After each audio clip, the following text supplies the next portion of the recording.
नमस्कार। आज बात करेंगे एक बहुत ही खास होम्योपैथिक दवा के बारे में, हिस्टैमिनम। कहा जाता है कि ये दवा सीधे एलर्जी की जड़ पर काम करती है। तो चलिए आज इसी को समझते हैं कि एलर्जी से जुड़ी समस्याओं में ये कैसे काम आ सकती है। बार बार छींके आना, नाक बहना या फिर स्किन पर खुजली होना, ये सब बहुत ही आम परेशानियां हैं, है ना? अगर ये समस्याएं जानी पहचानी लगती हैं, तो आज की हमारी ये चर्चा बहुत काम की हो सकती है। अच्छा, इन सारी परेशानियों की जड़ तक पहुंचने के लिए ना हमें एक शब्द को समझना होगा, हिस्टामाइन। आखिर ये है क्या और हमारे शरीर में ऐसा करता क्या है कि ये सारी दिक्कतें होने लगती हैं? चलिए देखते हैं। तो देखिए, हिस्टामाइन असल में हमारे शरीर के अंदर ही बनने वाला एक केमिकल है। अब इसको ऐसे समझिए कि जब भी हमारा शरीर किसी ऐसी चीज के कांटेक्ट में आता है जिसे वो खतरा समझ लेता है, जैसे धूल हो, परागकण हो या कोई खास तरह का खाना हो, तो ये एक अलार्म की तरह इस केमिकल को रिलीज कर देता है। और जैसे ही ये हिस्टामाइन रिलीज होता है तो हमें वो सारे लक्षण महसूस होने लगते हैं जिन्हें हम आम भाषा में एलर्जी कहते हैं।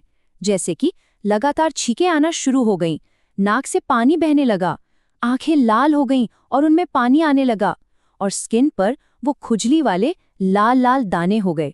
ये सब इसी हिस्टामाइन का काम है। तो ठीक है, हमने प्रॉब्लम और उसकी वजह दोनों को समझ लिया। अब बात करते हैं समाधान की। देखते हैं कि होम्योपैथी इस मामले में कैसे मदद करती है। यहाँ पर ना होम्योपैथी का एक बहुत ही मजेदार प्रिंसिपल सामने आता है, लाइक क्योर्स लाइक।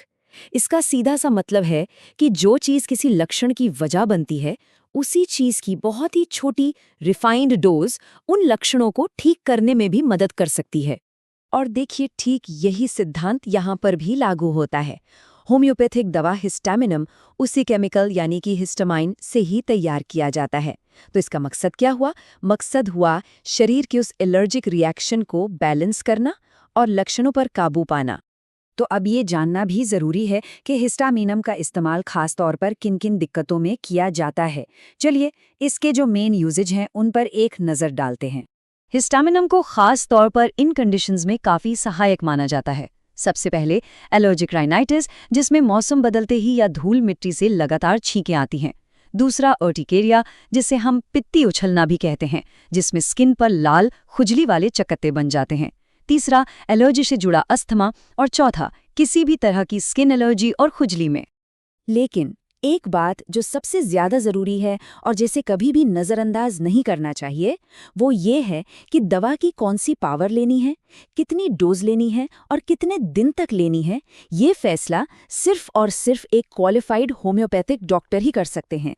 और इसी जरूरी बात से हम अपनी आज की बातचीत के सबसे अहम हिस्से पर आते हैं, सावधानियां।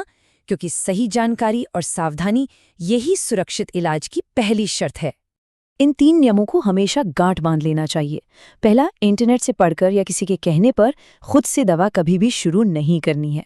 दूसरा, प्रेगनेंसी के दौरान या बच्चों को ये दवा देनी हो तो डॉक्टर से पूछे बिना बिल्कुल नहीं। और तीसरा, अगर एलर्जी बहुत ज़्यादा सीरियस है, जैसे कि सांस फूल रही है, तो ये होम्योपैथी से ठीक करने का केस नहीं है।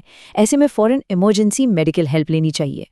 तो कुल मिलाकर बात इतनी सी है कि हिस्टामाइनम एलर्जी से जुड़ी दिक्कतों में एक बहुत अच्छी सपोर्टिव दवा हो सकती है, लेकिन शर्त एक ही है, सिर्फ सही डॉक्टरी सलाह के साथ। यहाँ सबसे जरूरी शब्द है सही मार्गदर्शन। और आखिर में एक सवाल छोड़ जाता हूँ सोचने के लिए। क्या ऐसा हो सकता है कि हमारी किसी भी परेशानी की जो असल जड़ है, जो उसका सोर्स है, उसी को समझना ही उसे कंट्रोल करने की असली चाबी हो? इस पर विचार जरूर कीजिएगा। धन्यवाद।